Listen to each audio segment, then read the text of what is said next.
자, 이제 마가복음 강해도 거의 끝나가네요. 아마 다음 달 안에는 마가복음 강해 마칠 것 같습니다. 오늘 마가복음 강해 순서적으로는 111번째 순서입니다.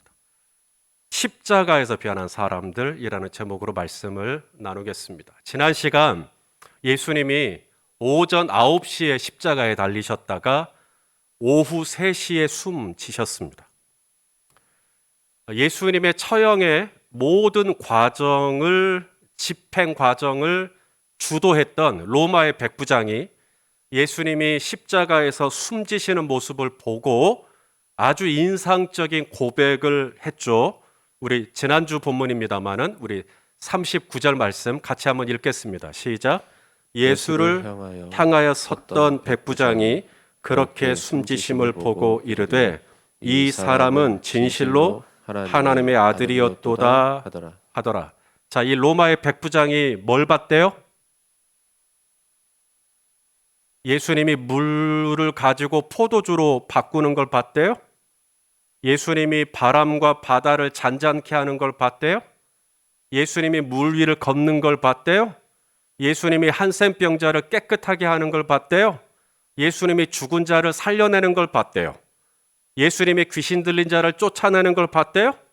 예수님이 떡 5개와 물고기 2마리로 5,000명 이상 먹이는 걸 봤대요? 아니요. 그렇게 숨지심을 보고, 그렇게 어떻게 숨지셨는데요? 많은 군중들이 이 사람 나쁜 놈이라고 가이사, 로마의 가이사 황제를 거역하게 만든 반란 지도자라고 그렇게 예수님을 몰아세워도 예수님 아무 말씀 안 했습니다.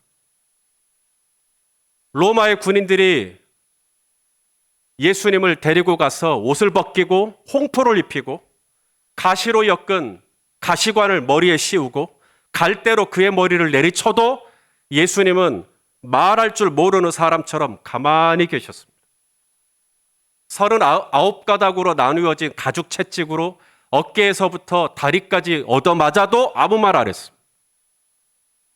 50kg가 넘는 십자가를 지고 골고다로 올라가는 과정에 사람들이 그렇게 침을 뱉고 돌을 던지고 야유를 하고 모욕을 해도 예수님 아무 말씀하지 않았습니다. 마침내 그 딱딱한 십자가 위에 예수님의 몸을 눕히고 양손과 양발에 못을 박는 몸의 신경 조직이 다 찢어지는 엄청난 고통을 경험하는 와중에도 예수님은 입을 벌려서 저주를 하는 게 아니라 오히려 하나님께 기도를 드렸죠. 아버지, 저들을 사하여 주옵소서. 자기들이 하는 것을 알지 못함이니이다. 이 기도 소리를 들었던 로마의 백부장. 우리는 몰라도 그 백부장은 알죠. 이후에 예수님은 십자가에서 달린 채 그의 제자 요한에게 막 육신의 어머니 마리아를 부탁하면서 보라 내 어머니다. 잘 모셔다오. 그것도 옆에서 봤어요. 예수님의 십자가 우편에 예수님과 함께 달렸던 강도, 양쪽의 강도 중에 오른쪽에 있던 우편에 있던 강도가 예수님께 이렇게 말합니다. 예수여, 당신의 나라에 임하실 때에 나를 좀 기억해 주십시오. 그러자 예수님은 마지막 이 땅에서의 영혼을 구원하는 사역을 거기서 마치십니다. 내가 진실로 진실로 내게 이르노니 내가 오늘 나와 함께 낙원에 있으리라. 정오부터 시작된 어둠, 3시간 정도 그 어둠이 지속이 되고 오후 3시가 되어 그 어둠이 거칠 때쯤에 예수님은 마지막 온몸의 진액을 짜내서 하나님 아버지께 기도를 드렸습니다. 아버지, 내 영혼을 아버지 손에 부탁합니다. 이 모든 과정을 지켜보고 예수님 그렇게 숨지신 거예요. 그렇게 숨지신 걸 보고 이 로마의 백부장이 뭐라고 고백하냐면 이는 진실로 하나님의 아들이었도다. 우리가 가지고 있는 성경은 이 백부장의 이름을 알 길이 없습니다. 그런데 카톨릭, 천주교에서 사용하는 외경이 있어요. 천주교에서 사용하는 성경이 우리보다 훨씬 두꺼워요. 외경이 들어가 있기 때문에 그래요.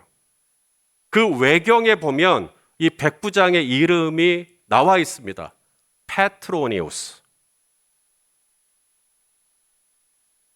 이 외경에 의하면 이 페트로니우스라는 이 백부장은 예수님의 십자가의 죽으심만 경험한 게 아니라 예수님의 부활도 목격을 합니다.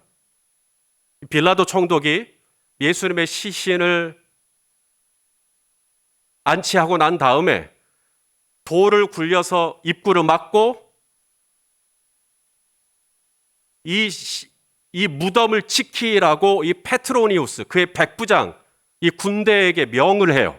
그래서 페트로니우스는 이제 거기서 지키는 거죠. 예수님의 시신을 누가 가져가지 못하도록. 예수님의 무덤을 지킨 지 사흘째 되던 날 아침, 새벽이죠. 이 입구를 막았던 돌이 굴려지고 예수님이 부활하셨을 때 페트로니우스는 그 자리에 있었습니다.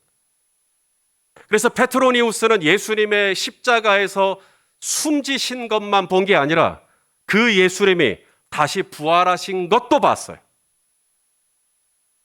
그래서 페트로니우스는 이방인이죠. 로마의 백부장이니까.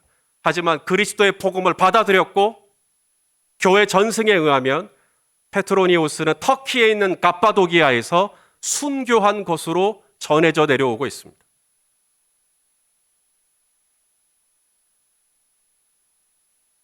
예수님의 십자가는 무력하지 않았던 거죠.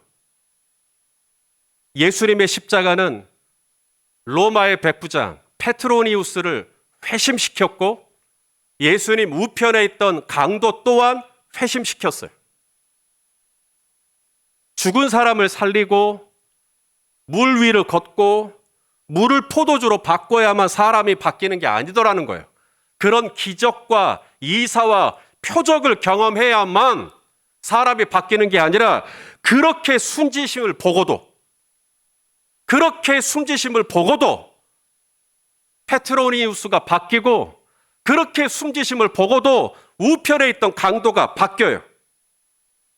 그렇게 숨지신 예수님께서 십자가에서 숨지신 것만 봐도 사람이 달라질 수 있다 이 말입니다. 이것이 십자가의 능력이에요. 십자가는 찬송가 가사처럼 우리 눈에서 비늘 같은 것이 벗겨지게 만들어요. 십자가 내가 처음 볼 때에 나의 마음에 큰 고통 사라져. 오늘 믿고서 내 눈 밝았네. 이 비늘 같은 것이 벗겨지면 그렇게 숨지심을 보고도 고백합니다. 이는 진실로 하나님의 아들이었도다. 이 비늘 같은 것이 벗겨지면 그렇게 숨지심을 보고도 예수님을 향하여 마지막 고백을 합니다. 예수여, 당신의 나라에 임하실 때 나를 좀 기억해 주십시오. 당신의 나라 그랬습니다. 이 땅이 전부가 아니라 하나님의 나라가 있다라는 것을 인정하고 하나님의 나라를 바라보는 눈이 열렸다는 거죠. 십자가에서. 하나님의 나라를 바라볼 수 있는 눈이 열렸다는 겁니다. 예수님의 십자가는 로마의 백부장뿐만 아니라 우편에 있던 강도뿐만 아니라 오늘 본문에 보면 아리마대 사람 요셉의 삶도 바꾸어 놓았음을 알게 됩니다. 자, 오늘 본문이 시작되는 43절에 아리마대 사람 요셉이 등장하죠. 우리 같이 읽겠습니다. 43절 시작. 아리마대 사람 요셉이 와서 당돌이 빌라도에게 들어가 예수의 시체를 달라 하니 이 사람은 존경받는 공회원이요 하나님의 나라를 기다리는 자라. 아리마대 사람 요셉입니다. 아리마대가 성이 아니에요. 요셉의 성이 아니라 아리마대는 지명입니다. 지명. 왜냐하면 왜 지명이 죽고 그 다음에 요셉의 이름이 등장했을까? 그만큼 요셉이라는 이름이 당시에 너무 많은 거예요. 사람들이. 똑같은 이름이. 요셉. 우리가 알고 있는 요셉. 구약에도 나오죠.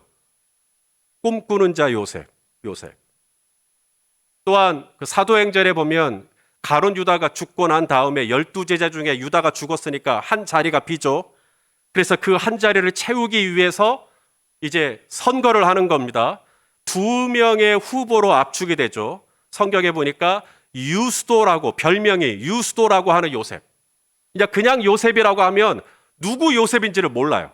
그러니까 앞에 별명을 소개하는 겁니다. 유스도라고 하는 별명을 가진 요셉. 또한 사도행전에 우리가 절대로 잊어버리면 안 되는 인물 중에 하나가 바나바예요. 이 바나바는 성경의 3분의 2를 기록한 바울, 그의 본래 이름은 사울, 사울을 바울 되게 했던 1등 공신이 바나바입니다. 그런데 바나바가 본명이 아니에요. 바나바는 사도들이 붙여준 이름이고 바나바의 본명은 요셉입니다. 그러니까 요셉이라는 이름이 너무 많으니까 별명을 붙여서 유스도라고 하는 요셉, 요셉이 너무 많으니까 혹은 누구의 아들 요셉 이런 식으로 아버지의 이름을 소개한다든지 아리마대 요셉처럼 지명을 앞에 소개하고 요셉을 이야기한다든지 요셉이라는 사람은 너무 많으니까요. 그래서 아리마대는 성이 아니고 별명도 아니고 지명입니다. 아무쪼록 이 아리마대 요셉이 오늘 빌라도에게 왔을 때 어떻게 왔냐면 당돌이 왔다. 당돌이. 이게 톨마오라는 단어예요. 이 당돌이라는 말이 여러분에게 뉘앙스가 어떤 느낌인지 모르겠어요. 이 톨마오라는 이 단어의 사절을 찾아보면 앞일, 앞에 안 좋은 일이, 좋지 않은 일이 예견됨에도 불구하고 용기를 가지고 나아가는 태도. 그게 톨마오예요. 분명 좋지 않은 일이 있을 거예요. 그걸 알면서도 나아가는 거. 그게 톨마오입니다. 그게 당돌이의 의미예요. 앞에 안 좋은 일이 예견됐다. 왜 안 좋은 일이 예견됐는가? 여러분, 로마에서요, 십자가 처형은 마지막 극형 중에 극형입니다. 법정 최고형이 바로 십자가형이에요. 십자가형은 아무나 십자가형을 하지 않아요. 로마 황제의 체제에 아주 반기를 들었던 아주 악랄한 정치범들에게만 십자가형을 구형을 합니다. 그런데 오늘 이 아리마대 요셉이 빌라도에게 가서 십자가에서 처형된 예수의 시신을 달라 했다? 그것은 로마 황제를 거역한 이 정치 반란군의 내가 한 사람이다라는 것을 시인하는 꼴이 됩니다. 그 사람의 시체를 나에게 주십시오. 나 예전에 그 사람이랑 한 편이었습니다. 라는 고백이 돼버려요. 그렇기 때문에 본디오 빌라도가 어쭈 감히 로마가 십자가에서 죽은 죄수의 시신을 달라고 그래? 너도 같은 편이구나 하고 아리마대 요셉에게 큰 곤혹스러운 일이 주어져도 전혀 이상할 일이 없는 상황입니다. 그래서 당돌이 갔던 거예요. 뿐만 아니라 이 아리마대 이 요셉에 대한 설명을 보니까 그는 존경받는 공회원이라고 그랬습니다. 살해드린 공회의 일원이 된 것만 해도 대단한 거예요. 왜냐하면 살해드린 공회는 유대인들의 최고 법정 기관입니다. 유대인으로서 그리고 남자로서 사회에다가 출세를 하겠죠. 출세를 할 때 가장 높은 단계, 갈 때까지 간 단계가 바로 살해드린 공회원이에요. 거기가 가장 높은 자리예요. 살해드린 공회는 정치적으로는 로마와 결탁되어 있고요. 종교적으로는 살해드린 공회에서 유대인 모든 사람들을 통제할 수가 있어요. 뿐만 아니라 사법적으로도 잘못한 사람, 율법을 어겼거나 유대인들의 질서를 어지럽혔거나 그러면 형벌을 내릴 수도 있는 기관입니다. 심한 경우에는 사형도 구형할 수가 있어요. 하지만 로마가 이스라엘을 지배한 이후에 이 사형권을 로마가 가져갔기 때문에 아무쪼록 그 이전에는 살해드린 공회라고 하면 가장 권위 있는 기관, 그 기관의 20명이 넘는 일원, 멤버, 20명이 넘는 멤버 중에 한 사람이 된 것만 해도 대단한 건데, 아리마대 요셉은 살해되는 공회의 일원이었을 뿐만 아니라 그 중에서도 존경받는 공회원. 여기 존경받는다라는 말이 원어로 important, 중요한 멤버 중에 한 사람이었어요.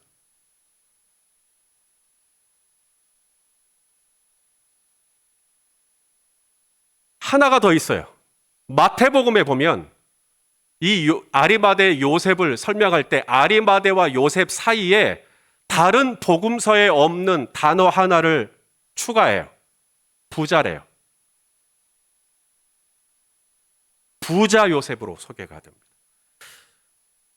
그도 그럴 것이 오늘 우리가 읽은 본문에도 마찬가지지만 예수님의 시신을 쌀 때 세마포를 사서 구입을 해서 세마포를 구입을 해서 예수님을 내려다가 그곳으로 예수님의 시신을 감싼 곳으로 나오죠.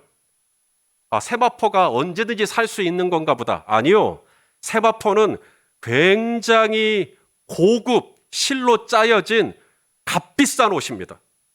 이것을 새로 샀어요. 기존에 있던 걸 빨아가지고 한 게 아니라 마태복음에도 보면 깨끗한 세마포로 쌌다. 이게 세마포를 잘 빨아가지고 썼나 보다가 아니라 아예 새 걸 사서 예수님의 시신을 감싸는데 썼다라는 겁니다. 뿐만 아니라 무덤도 마찬가지입니다. 이 예루살렘이라고 하는 이 도시 주변에 채석장이 그렇게 많아요. 혹시 예루살렘이라는 곳을 가보신 분이 계실 겁니다. 몇 년 전에 저희 교회에서도 성지순례를 갔으니까요. 예루살렘에 가보면 진짜 돌이 많습니다. 이 도로, 차가 다니는 도로도 다 돌로 되어 있습니다. 이 솔로몬이 성전을 지을 때 성전을 지으려면 이제 건축 자재가 필요하죠. 그래서 두로왕 히람과 계약을 맺고 이 두로라고 하는 이 나라에서 삼나무라든가 상수리 나무라든가 이런 걸 배로 실어왔어요. 그런데 솔로몬이 성전을 건축할 때 보면 정작 성전을 건축할 때 가장 많이 쓰이는 돌은 어느 나라에서도 수입하지 않습니다. 왜 그랬을까요? 예루살렘에 돌이 너무 많았으니까. 그래서 지금도 예루살렘에 가시면 솔로몬의 채석장이라고 불려지는 곳을 가시게 됩니다. 이 솔로몬의 채석장이 얼마나 이 규모가 크냐면 지금 잘 안 보이시겠지만 이 깊이가요. 채석장의 깊이가 200m입니다. 그게 다 안반으로 돼 있어요. 돌이 그래서 예루살렘을 일컬어 the stone, the city of the stone. 돌의 도시다. 그렇게 말을 해요. 그렇게 돌이 많아요. 그래서 아예 이스라엘은 법으로 예루살렘에서 건물을 지으려면 외관은 다 돌로 해라. 아예 법으로 아예 그렇게 만들어 버렸어요. 왜 그랬냐면 돌이 너무 많으니까. 그래서 예수님 당시에 1세기 때 일반 사람들, 이 돈이 없는 서민들이 이제 누가 죽잖아요. 돌아가시잖아요. 그러면 이 시신을 매장을 해야 되는데 매장지를 구입할 돈도 없죠. 그러니까 어떻게 해요? 이제 채석장, 돌을 캘 때 생긴 동굴같이 생긴 그곳에다가 이 고인의 시신을 안치하는 겁니다. 이게 1차 장례입니다. 그리고 나서 1년이 지나면 이제 유골만 남게 되겠죠? 그러면 그 유골만 따로 다 수거해서 함에다가 넣습니다. 이걸 2차 장례라고 해요. 누가복음에 보면 예수님이 누군가한테 이렇게 얘기를 해요. 너는 나를 쫓으라. 그러니까 이분이 뭐라 그러냐면 주여 나로 먼저 가서 아버지 장례를 치르고 그 다음에 쫓겠습니다. 그러자 예수님이 아버지가 돌아가셨냐? 그래라가 아니라 죽은 자들로 죽은 자를 장사하고 너는 나를 쫓으라고 말씀하셔요.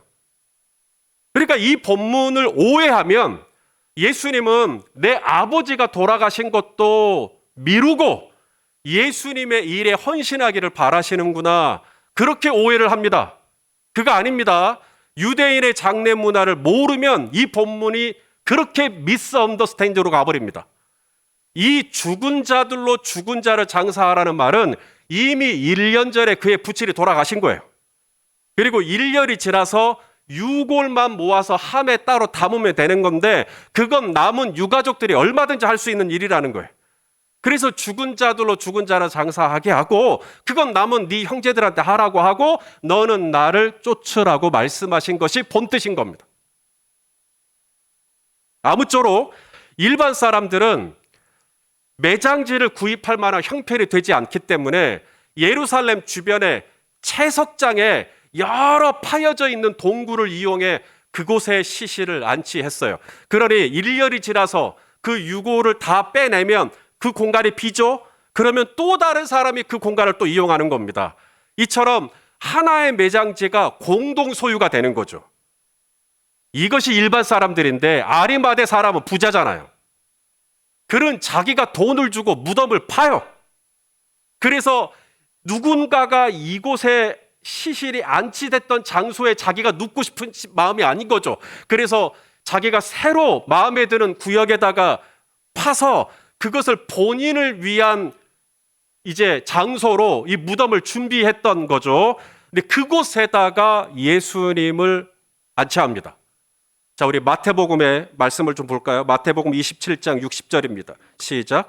바위 속에 판 자기 새 무덤에 두고 큰 돌을 굴려 무덤 문에 놓고 가니. 예수님의 시신을 쌀 때도 세마포가 어떤 세마포예요? 새 세마포입니다. 그리고 예수님의 시신을 안치할 때도 새 무덤이에요. 어느 누구도 한 번도 쓴 적이 없는 무덤. 그게 가능할 수 있었던 것은 그가 부자이기 때문에. 사회적으로는 살해드린 공회의 멤버예요. 그것만 해도 이미 출세한 거예요. 이보다 더 출세할 수는 없어요. 그 멤버가 된 것만 해도 대단한 건데, 그 20명이 넘는 살해드린 공회의 멤버 중에서도 존경받는 공회원, 유력한, 그러니까 이 요셉을 모르는 멤버가 아무도 없었던 거죠. 그리고 요셉이 말 한마디, 의견 하나가 굉장히 중요한 영향을 미칠 수 있는 포지션에 있었던 사람이 아리마대 요셉이었던 겁니다. 그는 또한 부자였어요. 가지고 있는 재산 많고요, 가지고 있는 건물 많고요, 땅도 많고요, 주식도 많고요, 부자였단 말입니다. 그런 그가 로마 제국에서 가장 법정 최고형을 받은 십자가에서 처형된 죄수의 시신을 달라, 나 그 사람이랑 한편이었다 라고 말하는 것은 그가 그동안 사회적으로 쌓아올린 모든 커리어를 한순간에 잃어버릴 수도 있는 위험천만한 일인데, 당돌이, 톨마오, 어려움이 뻔히 예견되는데도, 손해가 뻔히 예견되는데도, 어려운 일이 뻔히 예견되는데도, 내가 이걸 하게 되면 내 시간이 모자랄 거라는 것이 예견되는데도 가는 거예요. 하나만 더 보자면 요한복음 12장 42절에 유대인들이 가장 두려워하는 게 뭔가가 나오거든요. 한번 읽어보시죠. 시작. 그러나 관리 중에도, 여기 관리는 살해드린 공회원도 마찬가지입니다. 관리 중에도 그를 믿는 자가 많되 바리새인들 때문에 드러나게 말하지 못하니 이는 뭘 당할까 두려워해요? 출교를 당할까. 그러니까 유대인들이 가장 두려워하는 것 중에 하나가 출교예요. 출교에도 1단계, 2단계, 3단계가 있어요. 1단계 같은 경우에는 일정한 기간에만 제재를 받는 거예요. 또 2단계가 되면 뭐 회당 출입을 못 한다든지. 그런데 3단계가 되면요, 가장 극한의 출교를 받아요. 회당 출입은 당연히 안 되고요, 직장을 다니고 있으면 직장에서 잘려요.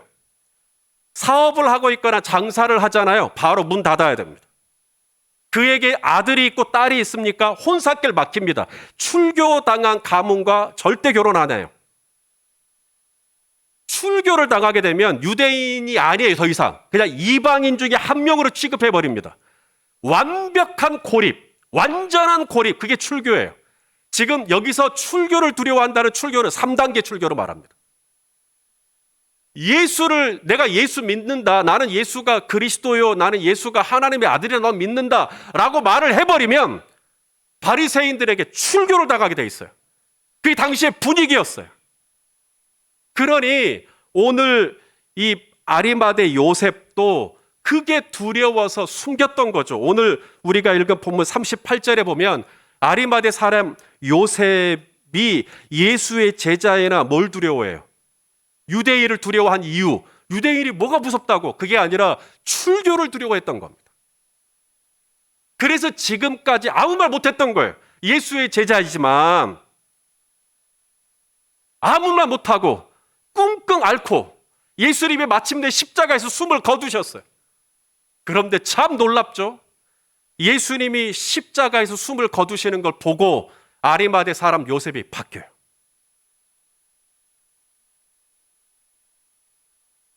남들은 그 십자가를 보고 좌절을 해요.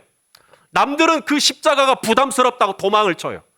남들은 그 십자가가 거북해요.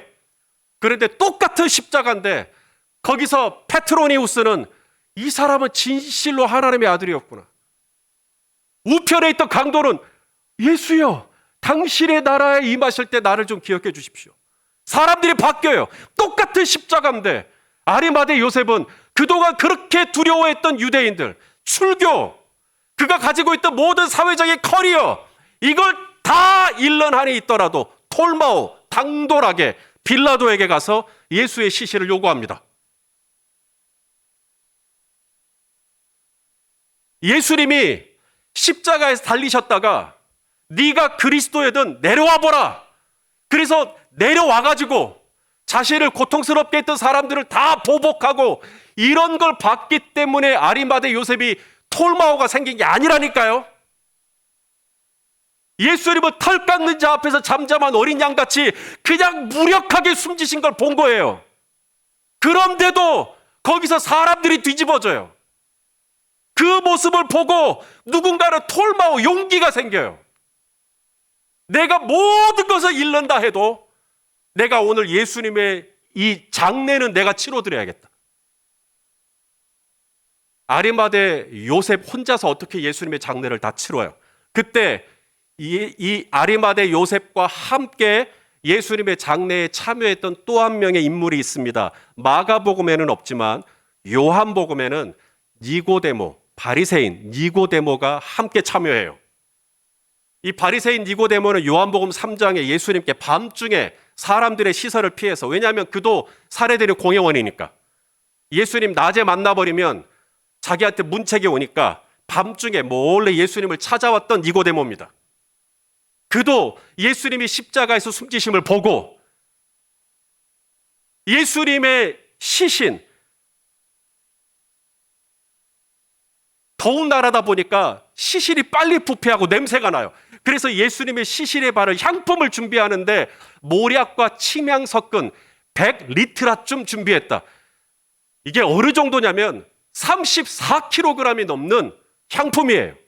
한 사람의 몸에 바르는 향품을 30kg가 넘도록 준비를 했다라는 것은 국가장, 한 나라의 왕이 돌아가셨을 때 그 한 사람에게 소요되는 양이라고 하는 기록이 있어요.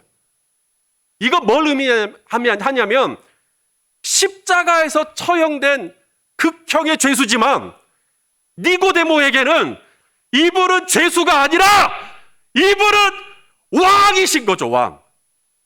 이분은 나의 그리스도시고 이분은 나의 메시아시고 이분은 나의 왕이시라고 하는 이 신앙 고백을 그제야 하는 거예요. 그제야. 왕이 돌아가셨으므로 적당히 향품을 발라드릴 수는 없고 본인도 사례들의 공회원이니까 왕이 돌아갔을 때 어느 정도의 향품이 드는지 알죠. 그래서 자신이 가지고 있는 재산을 투자하여 하나님 앞에서 이제 향품과 모략을 다 준비해가지고 그렇게 예수님의 시신을 장사하는 일에 참여했던 겁니다. 16세기의 르네상스 시대에 티치아노가 그린 그리스도의 매장이라고 하는 그림이 있습니다. 이 그리스도의 매장이라는 그림을 보면 몇몇 사람들이 나오죠. 여러분이 보는 각도에서 제일 왼쪽, 오른쪽인가? 잘 모르겠네요.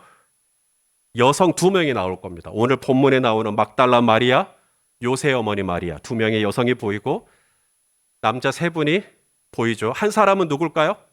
아리마대 사람 요셉. 한 사람은요? 바리새인 니고데모. 한 사람은요? 보라 내 어머니라. 예수님의 제자 요한입니다. 그렇게 예수님의 시신을 새 세마포에 쌓는 장면을 그린 거죠. 여러분, 누군가는 십자가가 부끄러움이에요. 십자가가 수치예요. 십자가는 창피한 거예요. 십자가는 저주예요. 갈라디아 3장에 나무에 달린 자마다 다 저주 아래 있다. 그래서 십자가를 혐오하는 겁니다. 십자가는 저주니까요. 누군가에게 십자가는 실패예요. 메시아라며 하늘에서 12영이나 되는 천사들을 동원할 수 있는 분인데도 아무런 힘도 쓰지 않고 그냥 십자가에서 죽어버렸어요. 실패한 거예요. 누군가에게 십자가는 무력함이에요. 자기를 욕하면 욕을 듣고 침을 뱉으면 침뱉음 당하고 때리면 맞고 벗기면 벗김 당하고 못을 박으면 박힘 당하고 찢으면 찢김 당하고 아무것도 안 해요. 맞대어 욕하지 않아요. 맞대어 저항하지 않아요. 무력해요. 그래서 십자가의 도가 미련한 자들에게는 한없이 이 멸망받을 자들에게는 한없이 미련하게 보이는 겁니다. 십자가는 실패니까요. 십자가는 수치스러운 거니까요. 십자가는 저주니까요. 십자가는 아무런 일이 일어나지 않은 무력감이니까요. 그런데 똑같은 십자가인데 이 십자가에서 로마의 백부장이 눈이 떠졌어요. 이분은 진실로 하나님의 아들이다. 이분은 의인이다. 죄가 없다. 똑같은 십자가인데 우편에 있던 강도는 예수여 당신의 나라에 임하실 때 하나님의 나라를 바라보는 눈이 열렸어요. 똑같은 십자가인데 평소에 출교를 두려워하던 아리마대 요셉이 톨마오 담대히 그가 가진 모든 것을 잃는 한이 있더라도 예수님의 시신을 당돌이 요구하는 자로 그의 삶이 바뀌었어요. 똑같은 십자가인데 평소에 밤중에 몰래 은밀하게 예수의 제자였지만 말도 못했던 니고데모가 그 십자가를 통과하고 난 이후에 이분이 나의 왕이요 이분이 나의 그리스도라고 하는 신앙 고백을 전심을 다해 드리는 예수님의 장례에 참여하는 자로 바뀌는 거죠. 사랑하시는 성도 여러분, 십자가는 멸망하는 자들에게는 미련하게 보여요. 아주 부끄럽고 수치스러운 거죠. 하지만 구원받는 하나님의 백성들에게 십자가는 나의 눈을 뜨게 하는, 나의 영혼을 새롭게 하는, 나의 삶을 바꾸는, 나의 운명을 바꾸는 하나님의 구원을 주시는 능력인 줄로 믿습니다. 그래서 십자가는 실패가 아니라 십자가는 나를 구원한 능력이요, 십자가는 나의 눈을 뜨게 하는 능력이요, 십자가는 내 영혼을 구원받게 하는 하나님의 능력이고, 십자가는 나의 삶을 새롭게 하는 하나님의 능력인 거죠. 이 십자가의 능력은 지금도 여전해서 오늘 이 자리에 서 있는 저도 바꿨고요, 오늘 우리 성도님들도 바꾸고요, 지금도 계속해서 이 구원을 주시는 하나님의 십자가의 능력은 지속적으로 역사를 만들고 있는 줄로 믿습니다. 오늘 서리 집사로 임명을 받은 우리 신임 재직 여러분, 저는 여러분들 안에 이 십자가의 은혜와 감격이 충만할 수 있기를 간절히 소원합니다. 그래서 정말 이 집사라는 말, 집사라는 말이 이게 맡을 집, 그 다음에 일사입니다. 집사는 사역을 맡아서 하는 게 집사예요. 이 사역을 맡아서 한다는 건 십자가의 구원의 감격이 없으면 이걸 할 수가 없는 거예요. 아무쪼록 오늘 정말 늘 숨겨져 있던 아리마대 요셉이 바뀌고 바리새인 니고데모가 바뀌었듯이 그동안은 좀 이렇게 수동적으로 뒤로 빠졌던 분이라 할지라도 오늘 이 십자가의 이 구원을 주시는 하나님의 능력이 나의 삶을 바꾸는 능력이 되고 원천이 되어서 오늘 직분을 받은 우리 모든 재직들도 정말 하나님 앞에 당돌이 나아가 하나님께서 오늘 내게 주시는 사역들을 넉넉히 감당할 수 있는 구원의 기쁨과 감격이 여러분의 삶에 충만하시기를 예수 그리스도의 이름으로 축원을 드립니다. 그리고 오늘 우리 함께 예배드린 우리 모든 성도님들에게도 이 십자가의 구원의 감격이 계속해서 넘쳐나서 이것이 옛날에만 나의 삶을 바꾸는 것이 아니라 지금도 나를 바꾸고 여전히 내일도 나를 바꿀 수 있는 십자가의 능력을 향유하실 수 있기를 예수 그리스도 이름으로 축원합니다. 기도하겠습니다. 존귀하신 아버지 하나님, 페트로니우스를 바꾸고 우편에 있던 강도를 바꾸고 아리마대 요셉을 바꾸고 바리새인 니고데모를 바꾸고 그리고 우리를 바꾸는 이 구원을 주시는 하나님의 능력이 되는 이 십자가를 주여 우리가 찬양하고 이 십자가를 자랑하고 이 십자가를 기뻐하고 이 십자가를 즐거워할 수 있는 믿음을 우리 모두에게 허락하여 주시옵소서.